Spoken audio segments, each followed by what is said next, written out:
Milo the stickman once stood in a crowded room where everyone was talking, laughing, and connecting, yet somehow no one noticed him, and as minutes passed without eye contact, replies, or acknowledgement, Milo felt something strange, not loud pain but a quiet heaviness, because being ignored doesn't hurt because of silence, it hurts because the human brain is wired to treat social rejection as a threat to survival, and when people ignore you, your mind doesn't see neutrality, it sees danger.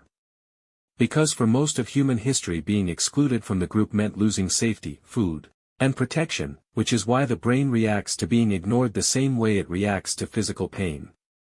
Milo began replaying every interaction in his head, wondering what he did wrong, whether he said too much or not enough, because the brain hates uncertainty more than rejection, and being ignored gives no clear answer, only empty space where self-doubt grows.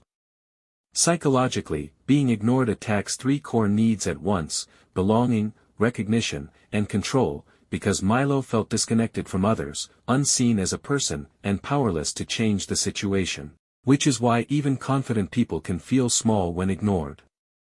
Milo noticed himself checking for reactions, standing differently, hoping to be noticed, not because he was weak, but because the brain always tries to restore social safety. What made it worse was the lack of feedback, because rejection at least gives clarity, but silence forces the mind to fill the gaps, and most people fill those gaps with self-blame. Over time, Milo realized that repeated ignoring trains the brain to expect invisibility, creating people-pleasing, emotional withdrawal, or fear of speaking up, because the mind learns that expression may not matter. Then Milo noticed something important: the people ignoring him weren't powerful or confident, they were distracted, overwhelmed, or emotionally avoidant, because ignoring others is often not dominance, it's discomfort, and many people ignore what they don't know how to face.